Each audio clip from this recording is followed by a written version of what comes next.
چھٹے پارے کا جو آغاز ہو رہا ہے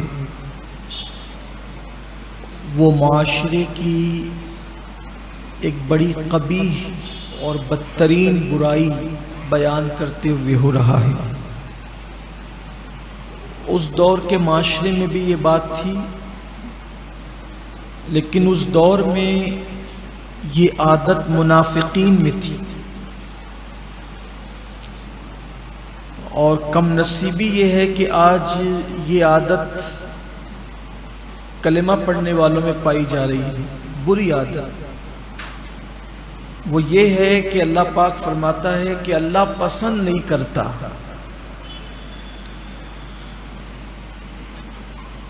بری بات ایسی کی جائے، ایسی عیب جوئی کی جائے، کسی کا عیب بیان کیا جائے کہ اس کا دل دکھے۔ اللہ اس کو پسند نہیں کرتا، بری بات ہے۔ کچھ لوگ ہیں نا، یہ بڑے فخر سے کہتے ہیں یار میں منہ پھٹ ہوں، میں کسی کی رعایت نہیں کرتا، میں تو بول دیتا ہوں۔ تو شریعت کی بات اگر آپ کہہ دیتے ہیں تو آپ کو حق ہے، لیکن اپنی ذات کے لیے، ذاتی عناد کے لیے، ذاتی بغض کے لیے آپ کسی کو منہ پہ کھری کھری سنائیں کہ اس کا دل دکھے، اللہ اس کو پسند نہیں کرتا۔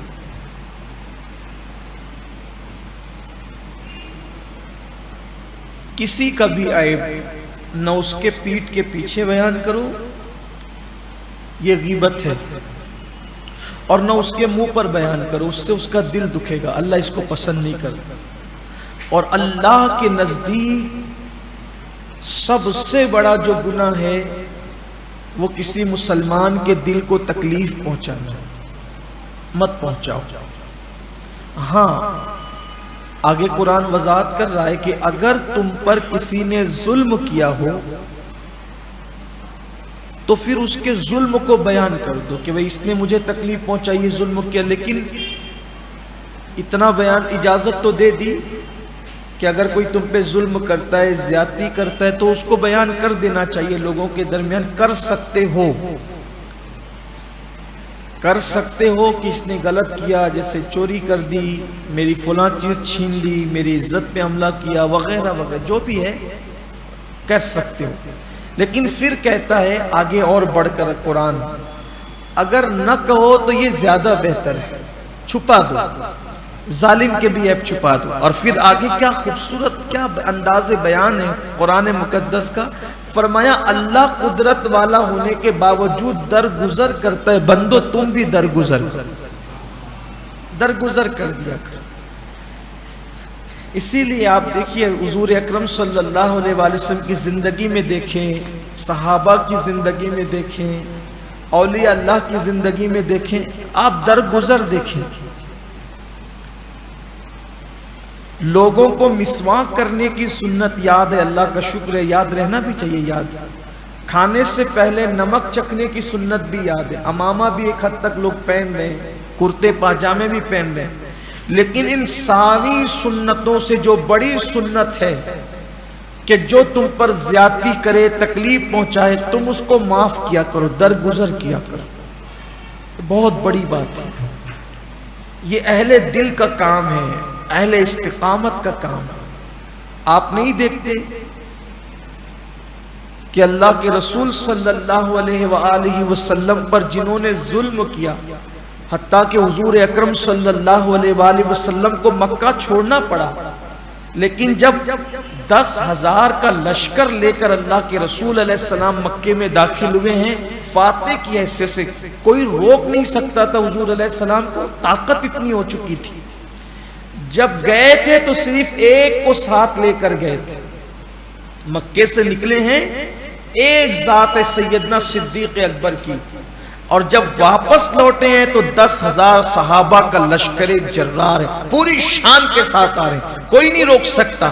لیکن جب آئے ہیں مکے میں تو جان کے دشمنوں کو کہا جاؤ میں نے تم سب کو معاف کر دیا۔ یہ سنت مسلمان کب سیکھے گا؟ جاؤ میں نے تمہیں معاف کیا، جان کے دشمنوں کو معاف کرنا، یہ بڑی چیز ہے۔ اور یہ بات ہمارے نوجوانوں کو جو قرآن کے طالب علم بنے ہیں یا ہر سال قرآن کے طالب علم کی حیثیت سے جو یہاں بیٹھتے اور آتے ہیں ان کو پتہ ہونا چاہیے کہ جنہوں نے چاند کے 2 ٹکڑے دیکھ کر کے حضور کو نہیں مانا تھا، کہہ دیا تھا کہ یہ تو بہت بڑا جادو ہے، جنہوں نے چاند کے ٹکڑے دیکھ کر حضور کو نبی نہیں مانا تھا، ان لوگوں نے حضور کا یہ اخلاق دیکھ کر کلمہ پڑھا اور اسلام میں داخل ہو گئے۔ یعنی سوچیں آپ، ایک طرف چاند کے ٹکڑے کا معجزہ ہے اور ایک طرف معاف کرنا، درگزر کرنا۔ چاند کے ٹکڑوں کو تو انہوں نے جادو، اس کو کیا نام دیتے؟ یہ کام تو جادوگر نہیں کر سکتا نا، یہ کام کوئی ہلکا آدمی نہیں کر سکتا کہ ستانے والوں کو کہ جاؤ میں نے تم سب کو معاف کر دیا، اور صرف معاف ہی نہیں کیا، کہا تم سب آزاد ہو، جہاں جا سکتے ہو چلے جاؤ۔ لیکن قربان جائیں حضور کے اخلاق دیکھ کر پھر وہ آزاد کیا ہوتے، ایسے اسیر اور ایسے غلام بنے۔ بلکہ ایک بات مجھے اور یاد آ رہی ہے، بہت پیاری سی بات، حضور کا ذکر چھڑتا ہے تو دل چاہتا ہے کہ اب یاری کا تذکرہ ہوتا رہے۔ ان کی زندگی کی ایک ایک بات دلوں کو جلا بخشنے والی، صورت بھی پیاری، سیرت بھی پیاری، ایک ایک لمحہ پیارا پیارا۔ ایک شخص تھے حضرت عثمان ابن طلحہ، عثمان بن طلحہ، یہ کعبے کے کلید بردار تھے، کعبے کی چابی ان کے پاس رہتی تھی، مسلمان نہیں ہوئے تھے۔ حضور علیہ السلام کے دل میں خیال آیا کہ اگر کعبہ میرے لیے کھول دیا جائے تو میں اس کے اندر جا کر عبادت کروں۔ پورا مکہ مخالف تھا، مخالفت کا ماحول تھا۔ اللہ کے رسول نے عثمان بن طلحہ کو کہا کہ عثمان ذرا تالا کی چابی مجھے دے دو کہ کھول دو، میں اس میں جا کر اللہ کی عبادت کروں۔ جس کے لیے کائنات بنی ہے، کعبے کا وجود جس کے دم قدم سے، وہ چابی طلب کر رہے ہیں کہ چابی دو تاکہ میں اندر عبادت کروں۔ اس نے کہا سب کو دوں گا تمہیں نہیں دوں گا۔ عثمان بن طلحہ کہا سب کو دوں گا تمہیں نہیں دوں گا۔ اللہ کے رسول ناراض نہیں، مسکرا کے کہا انشاءاللہ عثمان ایک دن وہ ضرور آئے گا کہ یہ چابی میرے ہاتھ میں ہوگی، یہ چابی میرے ہاتھ میں ہوگی، لیکن جب میرے ہاتھ میں ہوگی تو میں یہ چابی کسی کو نہیں دوں گا، صرف تمہیں دوں گا، اور تمہیں دوں گا تو ایسے دوں گا کہ یہ چابی قیامت تک تمہارے پاس رہے گی، تم سے کوئی چھین نہیں سکے گا، کوئی نہیں چھینے گا تم سے، یعنی تمہارے خاندان میں رہے گی، اور جو تم سے چھینے گا وہ ظالم ہوگا۔ حضور نے کہہ تو دیا۔ جب فتح مکہ ہوا، مکہ فتح ہوا، انشاءاللہ جب آئے گا وہ دن تو ہم اس پر تفصیلی تذکرہ کریں گے، اس کا ذکر کریں گے۔ 20ویں روزے کو وہ دن آئے گا انشاءاللہ، اس پر ہوگا، یاد رکھیے گا آپ، انشاءاللہ ہم اس پر ذکر کریں گے۔ لیکن جب مکہ فتح ہوا تو پھر وہ چابی حضور علیہ السلام کے ہاتھ میں لائی گئی۔ اللہ کے رسول نے میں کہاں ہے عثمان؟ عثمان کہاں ہے؟ تو عثمان حاضر ہوئے، کہا عثمان میں نے کہا تھا نا یہ چابی میرے پاس ہوگی، میں کسی اور کو نہیں دوں گا، تمہیں دوں گا، یہ لو چابی، اب یہ قیامت تک تمہارے خاندان میں رہے گا۔ آج بھی عثمان بن طلحہ کا خاندان مکے میں موجود ہیں اور ابھی بھی چابی انہی لوگوں کے ہاتھ میں، یعنی حضور ایسا دیتے ہیں کہ خاندانوں کو نواز دیتے ہیں۔ صرف چابی ہی نہیں دی، قیامت تک خاندان کے رہنے کی گارنٹی بھی عطا فرما دی۔ جو چابی نہیں دے رہا تھا اس پر کرم کتنا کیا، یہ حضور کی شان۔ درگزر کرنا سیکھو، اعلیٰ لوگوں کا کام درگزر کرنا۔ پھر اس کے بعد یہودیوں کی ایک گندگی کو، اصل میں یہ جو یہ صورتیں نا، یہ سورۃ النساء چل رہی ہے، پھر اس کے بعد کی صورت، پھر اس کے بعد کی صورت، یعنی یہ تینوں صورتوں میں یہود اور نصارہ کا ذکر کثرت کے ساتھ ہے، اسی پر گفتگو آ رہی ہے۔ تو یہودیوں کی ایک گندی عادت تھی، وہ کہتے تھے کہ ہم اللہ کو مانیں گے اور کسی کو نہیں مانیں گے، یعنی اللہ کے نبیوں کو نہیں مانیں گے، اور اگر نبیوں کو مانیں گے تو بعض کو مانیں گے، سب کو نہیں مانیں گے۔ اللہ نے فرمایا ایسا نہیں چلے گا کہ صرف اللہ کو مانو، تمہاری مرضی نہیں چلے گی۔ اللہ نے جس کو ماننے کا حکم دیا ان کو بھی ماننا پڑے گا۔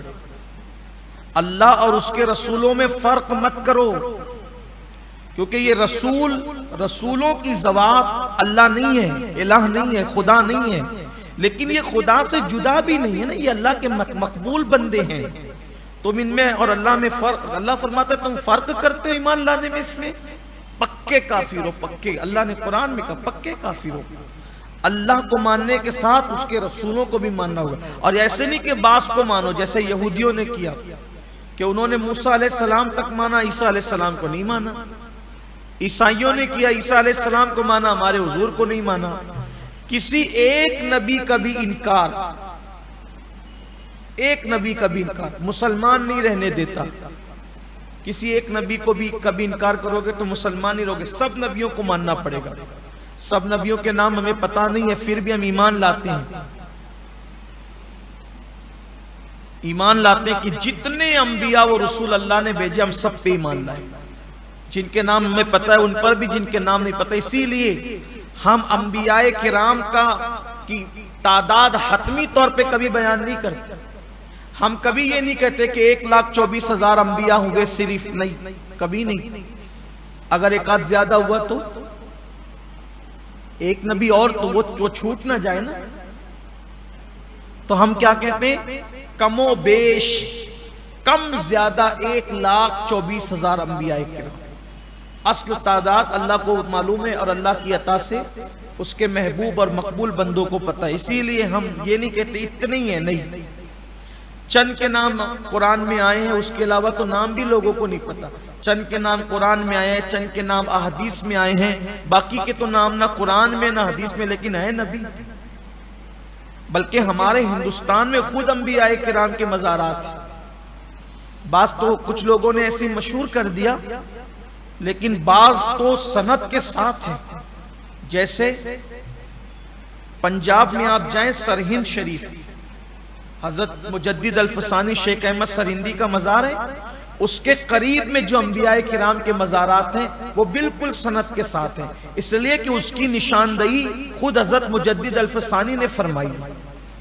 کبھی اس علاقے میں جانو تو وہاں، لیکن اب نام ان کے کیا ہیں، ان کی تاریخ کیا ہے، ان کا دور کون سا ہے، ہمیں کچھ نہیں پتا، مگر ہم ہر نبی پر ایمان لائے، ہر رسول کی رسالت پر ایمان لائے، کسی کا ہم انکار نہیں کرتے۔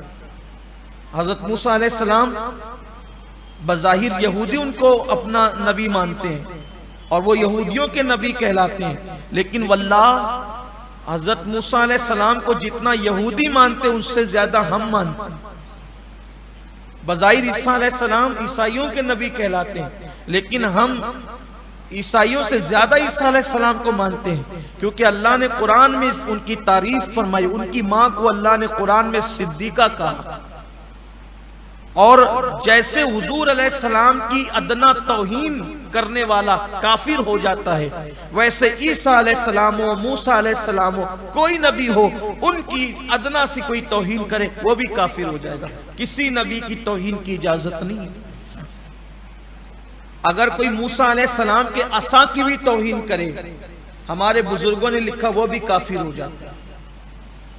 یہ انبیاء کرام کی شان ہے، ان کی عظمتیں ہیں، ان کی بزرگی ہے، تو اس لیے انبیاء کا احترام ضروری ہے۔ تو اللہ نے فرمایا کہ تم رسولوں میں فرق کرتے ہو، ایسے نہیں چلے گا۔ پھر ایک اور بڑی بات کی طرف توجہ دلائی، آج کے دور کا اہم تقاضا بھی ہے، اس دور میں بھی راج بھی۔ اللہ نے فرمایا لوگ ایمان اور کفر دونوں کے بیچ میں کوئی راستہ نکالنا چاہتے ہیں، یعنی کوئی بیچ کا راستہ نکل جائے کہ نہ ہم کافر رہیں نہ ہم معاذ اللہ مسلمان رہے، بیچ کا راستہ۔ اللہ نے فرمایا اس کے بیچ میں کوئی راستہ نہیں۔ ایمان ایمان ہے، کفر کفر ہے، دونوں کے بیچ میں کوئی راستہ نہیں۔ اگر کوئی چاہے کہ معاذ اللہ میں ایمان اور کفر کے بیچ میں کوئی راستہ نکالوں، اس دور میں بھی کوشش کی گئی، پھر بعد میں ہندوستان میں اکبر کے دور میں کوشش کی گئی۔ ایک کلمہ بھی پڑھیں گے اور پھر کافروں کے تہواروں میں شریک بھی ہوں گے، ان کی میتوں میں بھی شریک ہوں گے، مشرکوں کے جنازے بھی اٹھائیں گے، ان کی مٹھائیاں بھی کھائیں گے۔ تو کہاں یہ ایسا نہیں چلے۔ اکبر نے کیا، دارا شکوہ نے کیا، بادشاہوں نے کیا، یہ سب بیچ کا راستہ نکالنے کی کوشش کی. مسلمان ہو کر مشرکین کے ساتھ شادیاں کریں گے، ہم اپنے تہواروں میں ان کو بلائیں گے، ان کے تہواروں میں ہم جائیں گے، ان کے بت خانوں میں جائیں گے، وہاں بھی 4 سجدے کریں گے، یہاں 6 کریں گے، وہاں 1 کریں گے. یہ سب نہیں چلتا. ایمان صرف ایمان ہے، کفر صرف کفر ہے. اس کے بیچ کا کوئی راستہ نکالو گے کفر کے دلدل میں جاؤ گے. آج بھی کچھ لوگ ہیں نا ایسے، کچھ لوگ اپنی سیاست کو چمکانے کے لیے، سیاسی مفاد کے لیے کرتے رہتے ہیں. سب بڑے بڑے نام ان کے مسلمانوں کو بھی ہوں گے، وہ بتوں کے گلوں میں ہار بھی ڈالیں گے، کافروں کے تہواروں کی مبارکباد بھی پیش کریں گے. دیکھیے اسلام یہ کہتا ہے کہ آپ دوسروں کے مذہب کو گالی والی نہیں دیں گے، اتنی بات ہے، لیکن آپ اپنے مذہب پر قائم رہیں گے. یہ نہیں کہ آپ کسی کو خوش کرنے کے لیے اب وہاں کی بھی واہوائی شروع کر دیں. نہیں، لا الہ الا اللہ، اللہ کے سوا کوئی معبود نہیں ہے. با مسلمان اللہ اللہ، باب رحمن رام رام، یہ اسلام نہیں. آدھا تیتر آدھا بٹیر، یہ اسلام نہیں. اسلام صرف اسلام.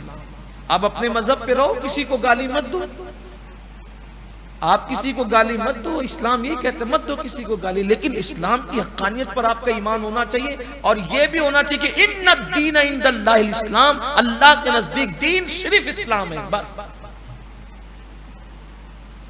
یہ چیزیں آج کہی جاتی ہے، چلو سب ملو سب ملو. یہ اکبر کے دور کی کھچڑی ابھی تک پک رہی ہے،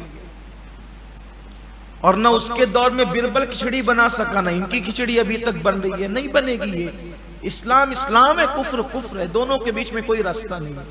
اور نوجوانوں سے بھی کہتا ہوں، کسی بھی مفاد کے تحت، کاروباری مفاد ہو، سیاسی مفاد ہو، ذاتی مفاد، کسی بھی مفاد کے تحت اکبر کا راستہ، دارا شکوہ کا راستہ، یہ ان لوگوں کا راستہ اختیار نہیں کرنا، منافقین کا راستہ اختیار نہیں کرنا. اپنا دین اپنا دین. واللہ اگر جان دے کر بھی دین ملے تو سستا ہے. اپنے دین پہ قائم رہو. ہم جھگڑے فساد کی بات نہیں کرتے، ہم لڑنے مرنے کی بات نہیں کرتے، لیکن اتنا ضرور ہے کہ ان الدین عند اللہ الاسلام، دین صرف اسلام ہے. بس اللہ کے نزدیک دین، اسی پہ قائم رہو، اور سارے نبیوں پر ایمان لاؤ. وہی مسلمان ہے، اجر اللہ کے اسی کا ہے. ایمان سب نبیوں پر ہوگا.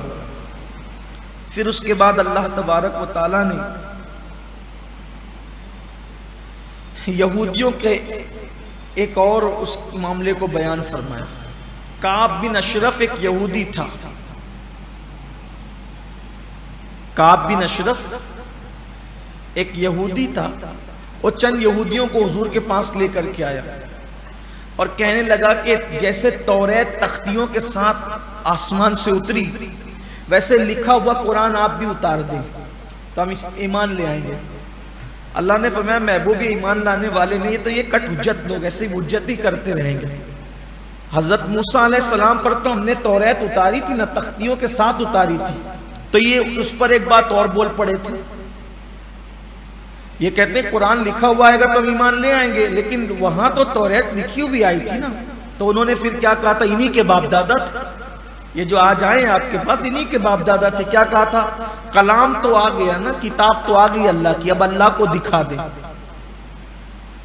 یعنی جن کو نہیں ماننا ہے وہ کچھ نہ کچھ شوشے گوشے چھوڑتے ہی رہیں گے. تو کہا تھا کہ اللہ کا دیدار کرا دیجئے. آپ نے تو اللہ تعالیٰ نے سزا کے طور پہ بجلی کی کڑک ظاہر کی، اور ان کو وہ سب مر گئے. پھر اللہ تعالیٰ نے فرمایا یہ سب نشانیاں دیکھی انہوں نے، موسیٰ علیہ السلام کے ان کے باپ داداؤں نے، انہوں سے مراد ان کے باپ داداؤں نے، یہ اسی کی نسل ہے.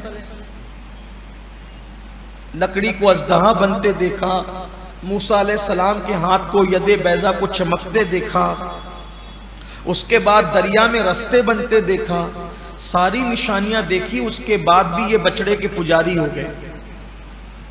اللہ تعالیٰ نے اس واقعے کی طرف اشارہ کیا. ہلکا سا میں اس کو بھی تھوڑا سا اشارہ دے کر آگے بڑھتا ہوں، اس لیے کہ آگے بڑا عنوان آ رہا ہے، مجھے آج اس کی طرف خاص گفتگو کرنی ہے. جب موسیٰ علیہ السلام اپنی قوم کو لے کر نکلے ہجرت کے لیے، تو موسیٰ علیہ السلام جا رہے تھے. بعد میں فرعون کو پتا چلا تو فرعون بھی اپنی فوج کو لے کے نکلا. اب سامنے دریا تھا، اور پشت پر فرعون کی فوج تھی. تو موسیٰ علیہ السلام کی قوم گھبرا گئی. یہ یہودیوں کے باپ دادا ہی سے تو گھبرا گئے. تو کہا اب کیا ہوگا؟ تو موسیٰ علیہ السلام نے پھر اپنا عصا دریا میں مارا تو اللہ تعالیٰ نے اس میں رستہ پیدا فرما دیا. اور ایک نہیں 12 رستے پیدا کیے. اور ایسے رستے پیدا کیے کہ پانی کو دیوار کی شکل دے دی. راستے جو انہی سے خشک نہیں ہو گئے راستے، پانی دیوار کی شکل اختیار کر گیا. اب یہ اندر جانے کے لیے ڈرتے تھے. نبی نے کہا چلو. ڈرتے تھے تو پھر آخر موسیٰ علیہ السلام خود ہی پہلے تھے. تو چونکہ وہ 12 قبیلے تھے تو رستے بھی اللہ نے 12 بنائے، اس لیے کہ وہ ایک دوسرے کے قبیلوں کو جو وہ برداشت نہیں کرتے تھے. تو اللہ نے راستے بھئی یہ بھی گزرتے ہوئے بھی جھگڑا کریں گے تو کہا کہ راستے 12 بنا دو. راستے 12 بنا دیے. اب جب راستے 12 بنائے تو پھر انہوں نے موسیٰ علیہ السلام سے کہا کہ وہ قبیلہ کدھر ہے؟ کہا وہ تمہارے بازو میں چل رہا ہے. تو کہا کہ ہم انہیں دیکھنا چاہتے ہیں. تو حضرت موسیٰ علیہ السلام نے پھر پانی پر عصا مارا تو پانی میں کھڑکیاں بن گئی. اللہ کے نبی کا معجزہ. پھر وہ کھڑکیوں میں ایک دوسرے کو دیکھتے ہوئے بات چیت کرتے ہوئے گزرے. اب فرعون نے یہ منظر دیکھا کہ وہ تو رستے میں جا رہے ہیں، تو چونکہ وہ گھوڑے پر سوار ہو کر کے آیا تھا تو اس کی ہمت نہیں ہوتی تھی. تو جبریل علیہ السلام اس وقت گھوڑی پر سوار ہو کر کے آئے. گھوڑی پر سوار تھے جبریل علیہ السلام. تو آپ کی گھوڑی جہاں پہ پیر رکھتی تھی اس کے نیچے گھاس پیدا ہوتی تھی. تو اس پر سامری کی نظر پڑ گئی. سامری ایک سنار تھا موسیٰ علیہ السلام کی قوم، اور وہ تھا منافقوں میں سے، ساتھ رہتا تھا لیکن اندر سے وہ مسلمان نہیں تھا، وہ کافری تھا. یعنی نبیوں کے ساتھ رہ کے بھی لوگ دغا کرتے تھے. سوچیں آپ، انجام لیکن برا ہی تھا. تو سامری نے دیکھا کہ گھوڑی کے پیر کے نیچے کی مٹی میں جان ہے نا، گھاس پیدا ہوتی، تو اس نے وہ اٹھا لیا اور اٹھا کر کے اس کو اپنے پاس سنبھال کے رکھ لیا. اب جب سنبھال کے رکھ لیا تو جبریل علیہ السلام کی جو گھوڑی تھی اس کی بو پا کر، فرعون کی جو ہمت نہیں ہوتی تھی آگے بڑھنے کی، تو اس کی بو پا کر اس کا گھوڑا وہ گھوڑی کے پیچھے بھاگا. اب بھاگا تو چونکہ جبریل علیہ السلام تو گھوڑی لے کر کے آگے بڑھ گئے، تو اس کا گھوڑا بے قابو ہو کر نہ چاہتے ہوئے بھی دریا کے اندر جو رستے بنے تھے وہ چلا گیا. اب یہ گیا اندر تو اس کی پوری فوج گئی اندر. ادھر سے وہ راستہ پار کر چکے تھے. قوم نے دیکھا تو ڈری، چلائی کہ اب وہ تو ادھر بھی آ رہے ہیں. تو موسیٰ علیہ السلام اپنی قوم کو لے کر جب دریا پار ہو گئے تو پھر آپ نے جو ہے وہ دریا پہ عصا مارا، پھر وہ دریا پانی بن کر کے بہنے لگا. تو فرعون اپنی پوری قوم کے ساتھ غرق ہو گئے. فرعون کے غرق کا واقعہ کئی مقامات پر آیا ہے، لیکن یہاں میں نے ضمنی طور پر ایسے عرض کر دیا. بات آئی یہاں ایک خاص بات،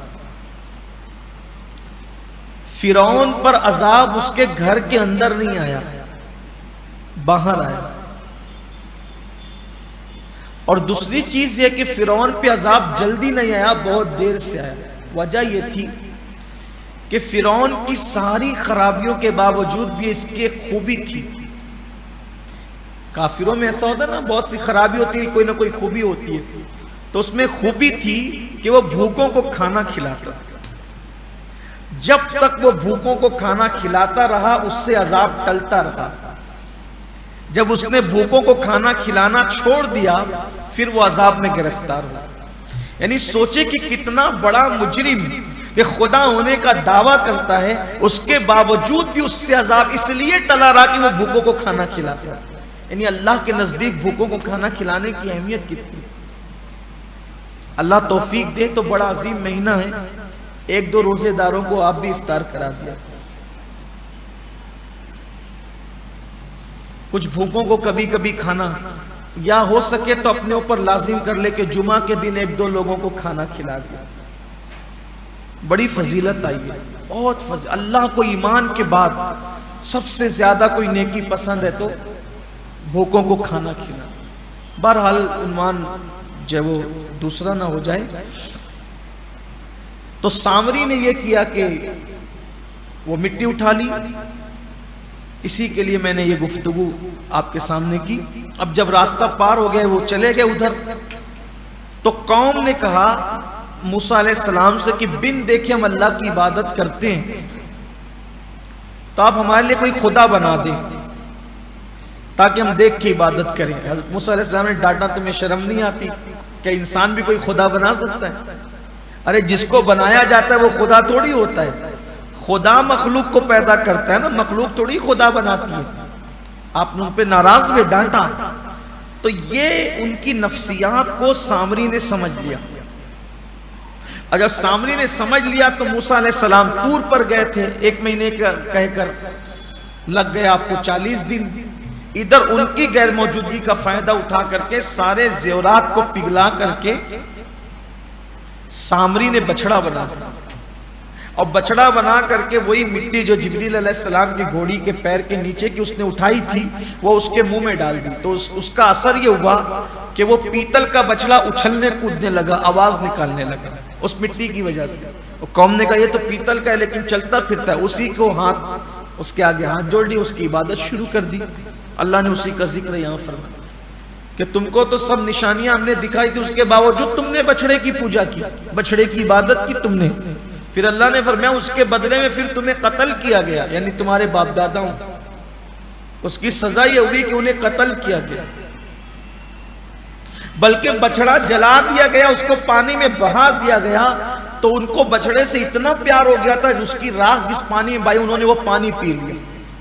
بنی اسرائیل کو اتنا بھا گیا تھا وہ بچڑا، اتنا پیار کرنے لگے تھے اس سے، وہ پانی پی لیا. تو جنہوں نے پانی پیا اللہ نے ان کے چہرے بدل دیے، مسک کر دی، سور اور بندر کی طرح کر دی ان کے چہروں، ان کے چہرے بدل دیے گئے. اس کا ذکر کیا گیا یہاں کہ تم آج آئے ہو میرے محبوب کے پاس سے کہنے کے لیے قرآن لکھا ہوا اتارو تو ہم ایمان لائیں گے. تم کیا ایمان لاؤ گے؟ تمہارے باپ داداؤں کے کرتوت یہ ہے. پھر اس کے بعد ان کی اور کرتوت قرآن نے گنایا کہ تم وہی ہو نا نبیوں کو قتل کرنے والے. تم نے نبیوں پر ایمان لانے کے بعد ان کو قتل کیا ہے. حضرت زکریا علیہ السلام کو تم نے آرے سے چیر دیا ہے. حضرت زکریا کو آرے سے چیرا. حضرت ارمیہ علیہ السلام کو تم نے قتل کیا. حضرت یحییٰ علیہ السلام کو تم نے شہید کیا. قرآن مقدس نے کہا کہ اور پھر تم نے عیسیٰ علیہ السلام کی پاک اور کواری ماں جناب مریم پر تم نے زنا کا الزام لگایا. تم وہ قوم ہو. اللہ تعالیٰ نے ان کے کرتوت بتایا. عیسیٰ علیہ السلام کی ماں کو تم نے معاذ اللہ کہا. پھر اس کے بعد جب تم کو ہم نے بیت المقدس میں داخل ہونے کے لیے کہا کہ یہ کہہ گئے کہ سمینا و اطاعنا کہتے ہوئے کہ ہم ایمان لائے اور اطاعت کی، بیت المقدس میں داخل ہو جاؤ، تو تم جو ہے ایسے داخل ہوئے سمینا و عصینا کہہ کر کہ ہم نے سنا اور سننے کے بعد نافرمانی کی. تم یہ بات کرتے ہو؟ تم کیسے ہو؟ اس کا مطلب یہودیوں کی ساری گندگی ان کا آپریشن کیا گیا، ان کے سارے عیب کھول دیے گئے. مسلمانوں کو چاہیے یہودیوں سے ہوشیار رہیں. یہ قوم کسی کی نہیں ہوئی، نبیوں کی بھی نہیں ہوئی. اور بعد میں کہا کہ تم نے یہ بھی تو کہا تھا نا کہ ہم نے عیسیٰ علیہ السلام کو قتل کر دیا. پھر اس کا پورا واقعہ بیان ہوا، اس کا ذکر اب آ رہا ہے کہ عیسیٰ قتل نہیں ہوئے. تم کہتے ہو قتل کر دیا، عیسائی کہتے سولی دے دی گئی. یہ سب تم شبہ میں پڑے ہوئے ہو. اب یہ اصل واقعہ یہاں یہ آتا ہے کہ جناب مریم رضی اللہ تبارک و تعالی عنہ صدیقہ کا اللہ امہ صدیقہ، عیسیٰ کی ماں صدیقہ تھی جسے قرآن صدیقہ کہتے. بڑی عظیم خاتون تھی، کبھی کسی مرد نے ان کو نہیں دیکھا. پوری زندگی ایک حجرے میں گزار دی حضرت عیسیٰ علیہ السلام کی امی جناب مریم. یہ اصل میں زکریا علیہ السلام کی بھانجی لگتی تھی رشتے میں، یعنی آپ کی بیوی کی بہن کی بیٹی تھی. حضرت زکریا علیہ السلام کی سالی کی، اپنی زبان میں ان کی سالی کی بیٹی تھی. ان کی والدہ نے منت مانی تھی، آگے اس کا سب ذکر آتا ہے. میں انشاءاللہ وہاں اگر عنوان آیا تو ذکر کروں گا، یہاں کوئی تفصیل نہیں کرتا. تو بہرحال پھر آپ کے حجرے میں جبریل علیہ السلام ہے اور آپ پر پھونک ماری، اور جبریل علیہ السلام کی پھونک سے اللہ نے کنواری بطول سے جناب مریم سے عیسیٰ علیہ السلام کو بغیر باپ کے پیدا کیا۔ تو جب بغیر باپ کے پیدا ہوئے تو یہودیوں نے شورا ہنگامہ کر دیا کہ معاذ اللہ یہ بدکار ہے، معاذ اللہ۔ تو حضرت مریم بھی کہتی تھی کہ میں کیا جواب دوں گی کہ جس کو مرد نے چھوا ہی نہیں اس سے بچہ کیسے پیدا ہوا؟ تو اللہ نے فرمایا تم اتنا کہہ دینا کہ میں نے چپ کا روزہ رکھا ہے۔ اس دور میں چپ کا روزہ رکھا جاتا کہ بولتے نہیں تھے، خاموشی کا روزہ۔ اب نہیں رکھ سکتے چپ کا روزہ، چپ کا روزہ رکھنا جائز نہیں ہمارے مذہب میں۔ اور میں نے چپ کا روزہ رکھا ہے، منت مانی کہ میں بولوں گی نہیں، یہ جو بولنا ہے یہ بچہ بولے گا۔ تو لوگوں نے کہا کہ یہ ہمیں بیوقوف بنا رہی ہے، بچہ کوئی بات کرے گا، یہ تو جھولے میں۔ تو حضرت عیسیٰ علیہ السلام نے کہا، پھر بولنا شروع کیا، جھولے سے بولنا شروع کیا۔ پھر عیسیٰ علیہ السلام جوان ہوئے۔ جوان ہونے کے بعد آپ نے نبوت کا اعلان تو جھولے سے ہی کر دیا تھا، لیکن پھر آپ نے لوگوں کو یہ بتایا کہ موسیٰ علیہ السلام جو شریعت لے کر آئے تھے اب وہ شریعت منسوخ ہو گئی ہے، اب اس کا قانون نہیں چلے گا۔ اب عیسیٰ علیہ السلام کہتے تھے جو میں نیا قانون نئی شریعت لے کر آیا ہوں اس کو فالو کرو، اس پر عمل کرو۔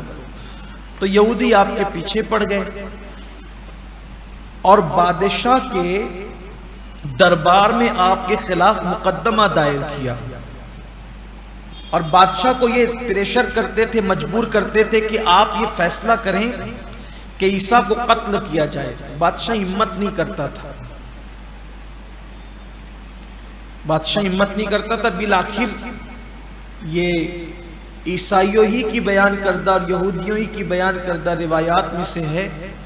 ہمارے یہاں اس واقعے پر کوئی مستند روایات موجود نہیں ہے کہ ہوا کیا تھا، البتہ مستند بات بس اتنی ہے کہ موسیٰ علیہ السلام کی شریعت کو منسوخ کرنے کی وجہ سے یہ عیسیٰ علیہ السلام پہ الزامات لگا کے قتل کرنا چاہتے تھے۔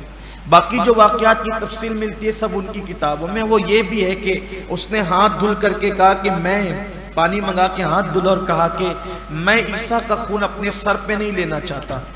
تو اتنے بدبخت تھے یہ یہودی، انہوں نے کہا کہ اس کا خون ہمارے سر پہ اور ہماری اولاد کے سر پہ۔ پھر یہ بھی بیان کیا جاتا ہے کہ عیسیٰ علیہ السلام کے حواریین میں، ان کے ماننے والوں میں ایک شخص تھا، اس کا نام یہودا تھا۔ دیکھو کچھ نام ایسے ہوتے ہیں کہ ان ناموں کی تاثیر ہی کچھ ایسی ہوتی ہے کہ وہ ہمیشہ گڑبڑی کرتے رہتے ہیں۔ آپ اکثر معاملات میں دیکھیں گے کہ یہودا نام آپ کو کئی جگہ پہ ملے گا اور وہ کردار ہمیشہ کچھ نہ کچھ آپ کو یعنی کہ گڑبڑ ہی کرتا ہوا نظر آئے گا۔ حالانکہ میں بے ادبی کے طور پہ نہیں کہہ رہا ہوں، یعقوب علیہ السلام کے ایک بیٹے کا نام بھی یہودا تھا، ٹھیک، اس کا کردار بھی آپ دیکھیں کہ یوسف علیہ السلام کو کندھے پہ بٹھا کے لے کر کے گیا، پھینک دیا اٹھا کے کھیت میں، پہلے اسی نے پھینکا تھا نا، ہاتھ میں سے روٹی چھین کے کتے کو ڈال دی۔ تو کچھ نام ایسے ہوتے ہیں، حالانکہ بعد میں انہوں نے توبہ کر لی تھی، اس لیے ہم ان کی کوئی ایسی بات نہیں کرتے، نبی کے بیٹے ہیں وہ، ہمارے لیے قابل احترام ہے، جب توبہ کر لی تو بات ہی ختم ہے۔ لیکن بات بتانے کی یہ ہے کہ کچھ نام ایسے ہوتے ہیں، اس لیے ان نام سے بچنا چاہیے۔ ایسے ہی جیسے جن لوگوں کے اوپر آپ دیکھ لیں کہ کوئی صحابی کا قاتل ہو، اس کے نام پہ اپنے بچوں کے نام نہیں رکھا کریں، دیکھو کہیں نہ کہیں اس کے اثرات نظر آتے ہیں۔ انبیاء کا کوئی قاتل ہو، کسی مقبول بندے کو کوئی تکلیف پہنچانے والا ہو، ان کے نام نہیں، جیسے ہمارے معاشرے میں یزید نام الحمدللہ نہیں رکھتا، ایسے ہی ہمارے علماء فیروز نام کو بھی پسند نہیں کرتے۔ فیروز نام حالانکہ رکھتے ہیں لوگ، کوئی ناجائز و حرام نہیں ہے، لیکن لوگ رکھتے ہیں۔ یہ فیروز جو تھا یہ حضرت عمر ابن خطاب کا قاتل تھا، ان کو شہید کیا تھا اس طرح۔ شیعوں میں یہ نام بڑا پسندیدہ ہے کیونکہ وہ قاتل فاروق اعظم، اگر کسی کا نام ہو تو وہ برا نہیں مانے، اللہ کرے وہ افروز کر لے اس کو، یا اور کچھ کر لے، لیکن یہی کہ بزرگوں کو جنہوں نے نقصان پہنچایا، جیسے مروان بڑا بدبخت آدمی، ایسی اور کچھ نہ ہو۔ عرض یہ کر رہا تھا کہ عیسیٰ علیہ السلام کے حواریین میں یہودا نام کا ایک شخص تھا، اس کو 30 سکوں پر، صرف 30 سکوں پر، اور بعض روایات کے مطابق 2 شراب کی بوتلوں پر، ان یہودیوں نے اس کو خریدا اور کہا کہ عیسیٰ کا پتہ بتاؤ علیہ السلام۔ تو عیسیٰ علیہ السلام کا اس نے پتہ بتا دیا، تو اللہ نے یہ کیا کہ جس کمرے میں عیسیٰ علیہ السلام چھپے ہوئے تھے، جب وہ ان کو لے کر کے گھسا تو اللہ نے عیسیٰ علیہ السلام کو اس کمرے سے آسمانوں پر اٹھا لیا، اور اس پر عیسیٰ علیہ السلام کی شکل کی شباہت ڈال دی، اور وہ ہم شبیہ عیسیٰ لگنے لگا۔ اسی کو جس نے مخبری کی تھی اسی کو اٹھا کر وہ لے گئے اور سولی دے دی۔ تو ان کو یہ لگتا ہے کہ ہم نے قتل کر دیا اور سولی دے دی۔ عیسائی بھی کہتے ہیں کہ ان کو سولی دی گئی، یہودی کہتے ہیں انہیں قتل کر دیا گیا، لیکن قرآن نے ان کی عظمت بیان فرمائی، کہا کہ نہ وہ قتل کیے گئے ہیں نہ وہ سولی دیے گئے ہیں، اللہ نے ان کو اوپر بلندی پر اٹھا لیا۔ یہ ہے۔ اب یہاں ایک اور بات، ہمارے یہاں صحیح احادیث اور صحیح روایات میں یہ بات تو ہے، قرآن جب کہہ چکا کہ انہیں بلندی پہ اٹھا لے گئے، نہ وہ قتل کیے شبے میں مبتلا ہیں، نہ قتل کیے گئے نہ سولی دیے گئے، ان کو شبہ ہے، یہ تو اب ان کا معاملہ ختم۔ ہمارے یہاں یہ ہے کہ وہ آسمانوں پر ہیں، حضور سے شب معراج ان کی ملاقات بھی صحیح احادیث میں ہے اور کئی احادیث میں ہے۔ پھر آقا علیہ السلام کی ایک حدیث ہے جو حضرت ابو ہریرہ سے مروی ہے کہ قیامت کے قریب حضرت عیسیٰ علیہ السلام دنیا میں تشریف لائیں گے، آپ کی آمد ہوگی، آپ آئیں گے، سلیب کو توڑیں گے، یہ جو ان کا مذہبی نشان ہے عیسائیوں کا، اس سلیب کو توڑیں گے، خنزیر کو قتل کریں گے، اور پھر اس دور کے اندر جو عیسائی ہوں گے وہ مصطفیٰ جان رحمت کا کلمہ پڑھ کے مسلمان ہو جائیں گے۔ اسی طریقے سے عیسیٰ علیہ السلام دجال کو بھی قتل کریں گے، دجال کا بھی خاتمہ فرمائیں گے، بلکہ آپ کی سانسوں کی برکت سے دجال ایسے پگھلے گا جیسے پانی میں نمک پگھلتا ہے۔ اور عیسیٰ علیہ السلام جب آئیں گے تو حضور علیہ السلام نے اتنی جو ہے وہ حتمی بات فرمائی، ایسی غیب کی خبر دی، سبحان اللہ، فرمایا کہ دمشق کی جامع مسجد کے مشرقی مینارے پر حضرت عیسیٰ علیہ السلام کا نزول ہوگا، نزول عیسیٰ ہوگا، اور اس وقت ہوگا کہ فجر کی نماز کی تکبیر، فجر کی نماز کی اقامت ہو چکی ہوگی، فجر کی جماعت شروع ہونے والی ہوگی، امام مہدی فجر کی نماز کے مصلی پر ہوں گے اور نزول عیسیٰ ہوگا، اس شان سے کہ آپ کی زلفوں سے پانی کے قطرے ٹپک رہے ہوں گے، ایسا لگتا ہوگا کہ جیسے ابھی غسل کر کے تشریف لائیں، اور عین آپ کی جوانی اور شباب کا عالم ہوگا، آپ شادی بھی فرمائیں گے، آپ کے بچے بھی ہوں گے، اور گنبد خضرا میں مصطفیٰ جان رحمت کے پہلو میں دفن بھی ہوں گے۔ اس وقت تک قیامت نہیں آئے گی، ابھی بھی جو ہے وہ۔ اب یہاں جو بات چونکہ آ گئی ہے ایسی، تو ایک بات اور کہنا چاہتا ہوں کہ نزول عیسیٰ کب ہوگا؟ حضرت امام مہدی کے بعد، بلکہ یہ بھی روایتوں میں آیا ہے کہ جب حضرت عیسیٰ نازل ہوں گے تو امام مہدی ان کو دیکھ کر کے پیچھے ہٹ جائیں گے اور کہیں گے آپ نماز پڑھیں، اللہ کے نبی ہیں آپ۔ تو حضرت عیسیٰ علیہ السلام نبی تو ہیں لیکن بحیثیت نبی نہیں آئیں گے، وہ بحیثیت امتی آئیں گے۔ تو حضرت عیسیٰ علیہ السلام کہیں گے نہیں آپ پڑھائیں، اور عیسیٰ علیہ السلام امام مہدی کی ابتدا میں نماز ادا کریں۔ بلکہ آقا علیہ السلام نے یہ فرمایا کہ وہ کیا دن ہوں گے کہ جب اللہ کا نبی مہدی کی ابتدا میں نماز ادا فرمائے۔ امام مہدی کی شان بڑی ہے۔ اب یہاں یہ بات ہے کہ آج کل میں ٹی وی پر ڈیبیٹس جو ہے وہ بتایا جاتا ہے کہ ٹی وی کے ڈیبیٹ میں لوگ کہتے ہیں کہ 6 مہینے میں دجال آ رہا ہے اور 2 سال میں امام مہدی آ رہے ہیں، اور اسی پر امام مہدی کی تیاری کرو، دجال کی تیاری کرو. یہ سب انٹرنیٹ پر سننے میں آ رہا ہے. بہت بڑی ڈیبیٹ چل رہی ہے، بڑی بحثیں چل رہی ہے. میں سوچتا ہوں لوگوں کو کیوں اتنی جلدی آخر امام مہدی کی، دجال کی کیوں اتنی جلدی ہے؟ کیا مطلب ہے؟ بلکہ ایسا ہے کہ کوئی بھی بندہ اٹھتا ہے وہ کہتا ہے میں مہدی ہوں. ایسے کوئی بھی کدھر سے مہدی بن کے تھوڑی آئے گا. ایک بات آپ ذہن میں رکھیں کہ امام مہدی جو ہے نا، پہلی بات تو ان کا نام مہدی نہیں ہے، ان کا نام حضور کے نام پہ محمد ہوگا، اور ان کے والد کا نام اللہ کے رسول کے والد محترم کے نام پر عبداللہ ہوگا، اور ان کی امی کا نام حضور کی امی کے نام پہ آمنہ ہوگا. یعنی ایسے بھی کسی ایرے گہرے نتو خیرے سے پیدا نہیں ہو جائیں گے امام مہدی. ان کی ماں حسینی سیدہ ہوگی، ان کے والد حسنی سید ہوں گے. والد حسن پاک کی امام حسن کی اولاد میں سے، والدہ امام حسین کی اولاد میں سے. پھر والد کا نام عبداللہ، ماں کا نام آمنہ، ان کا خود کا نام محمد، اور ان کو لوگ مہدی کہیں گے. اور وہ ایسے کسی بھی علاقے میں، پاکستان میں، انڈیا میں، بنگلہ دیش میں، یمن میں، شام میں، ایسے نہیں کہیں بھی پیدا نہیں ہوں گے. ان کی ولادت حجاز مقدس میں ہوگی. ان کا قد میانہ پستی مائل ہے، جس کو ہم یا یہ کہہ دے کہ درمیانہ قد ہے لیکن پستی کی طرف مائل. ان کے گال پر گوشت نہیں ہیں، ہلکے ہیں.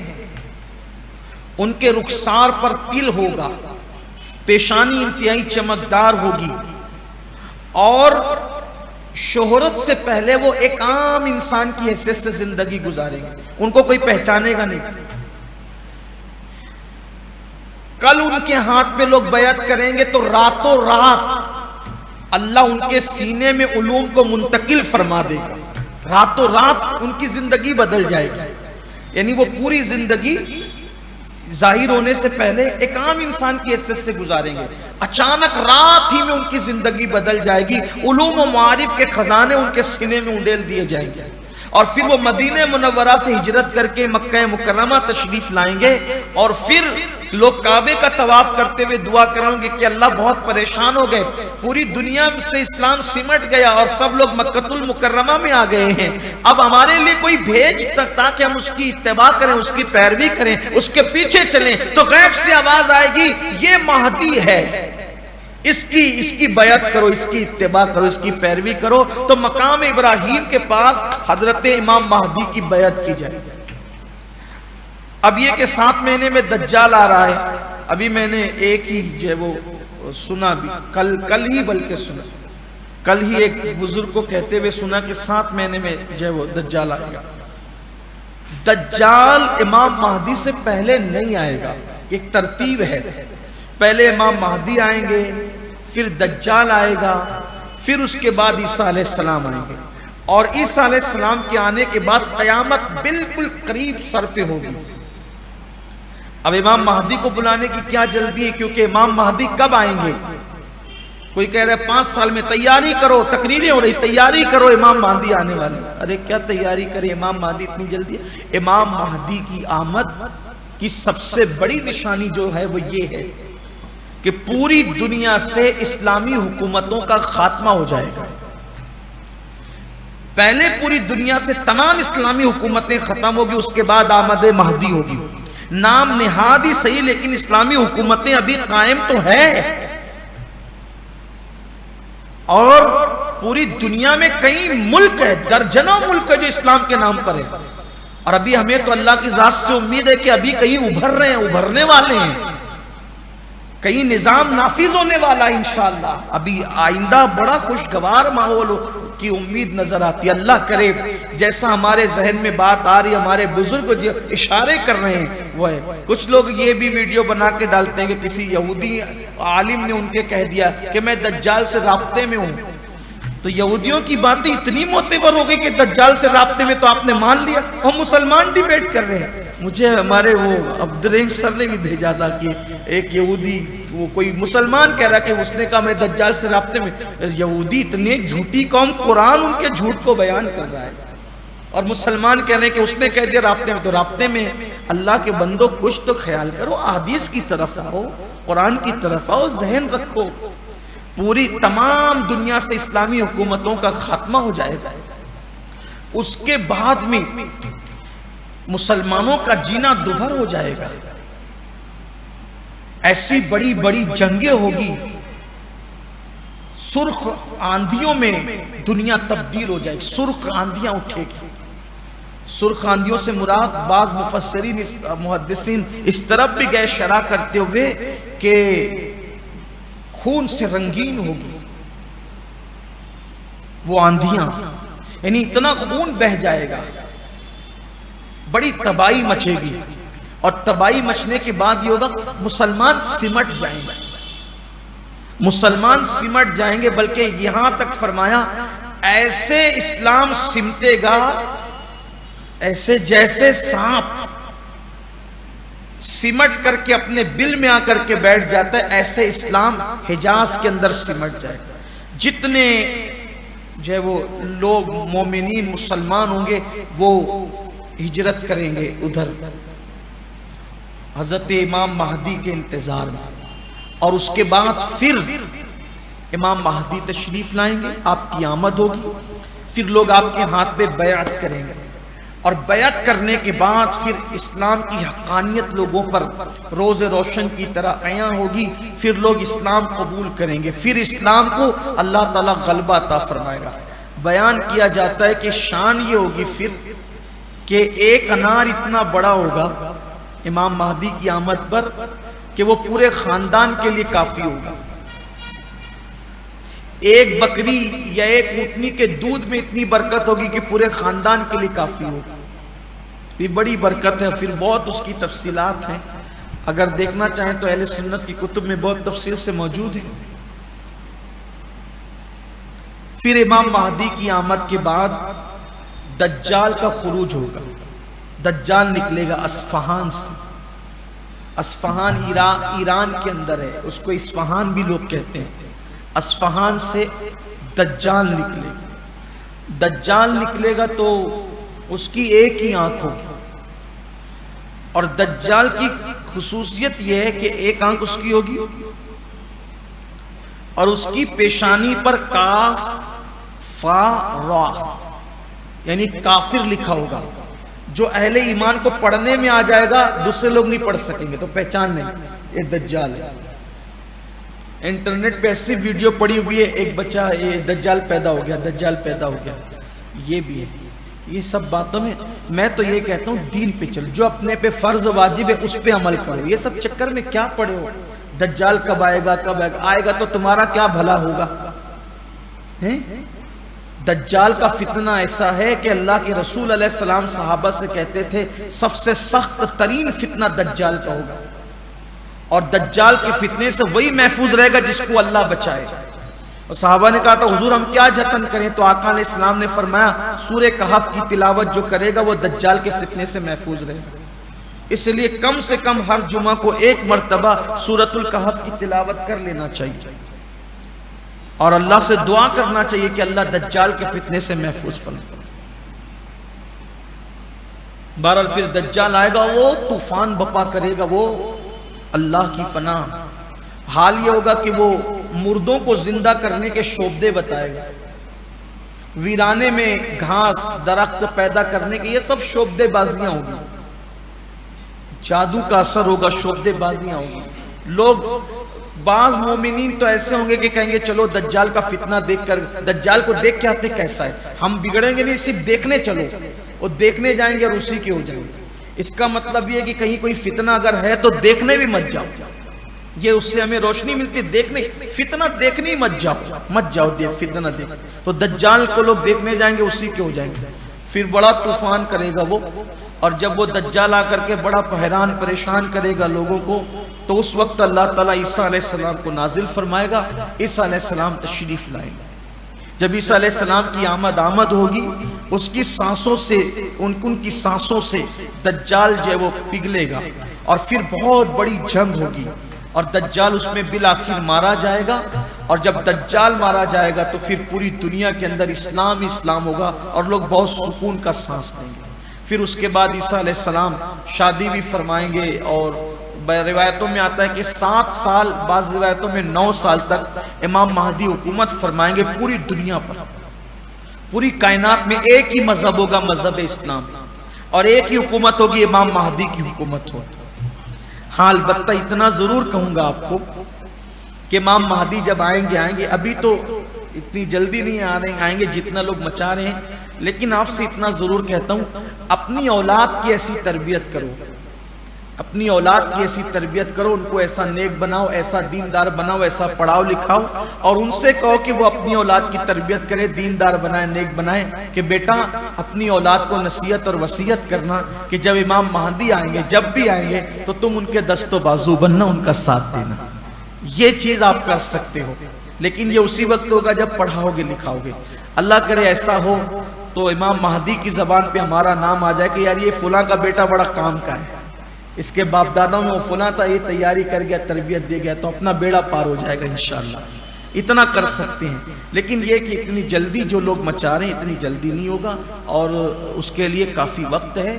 اسلامی حکومتوں کا خاتمہ ہونا ہے پہلے، اس کے بعد امام مہدی کا، اور بھی بہت ساری نشانیاں ہیں۔ اگر کبھی وہ ایسا کچھ عنوان آتا ہے تو میں اس پر مزید گفتگو کروں گا۔ میرا ارادہ تو یہی تھا کہ کوئی ایک دن مکمل طور پر اس پہ گفتگو کریں گے، لیکن چونکہ آج عیسیٰ علیہ السلام کا ذکر آیا، اس مناسبت سے میں نے بتا دیا۔ تو عیسیٰ علیہ السلام کی آمد ہوگی، اور پھر اس کے بعد ان کو اولاد بھی ہوگی، پھر ان کا وصال مدینہ منورہ میں ہوگا، اور حضور اکرم صلی اللہ علیہ وآلہ وسلم کے پہلو میں انہیں دفن کیا جائے گا۔ اللہ تعالیٰ اپنے حبیب صلی اللہ علیہ وآلہ وسلم کے صدقہ و طفیل ہمیں قرآن کا فہم عطا فرمائے، حدیث کا فہم عطا فرمائے، اور گفتگو کے درمیان اگر کوئی لغزش غلطی خطا ہوگی تو اللہ تعالیٰ معاف فرمائے۔ الفاتحہ۔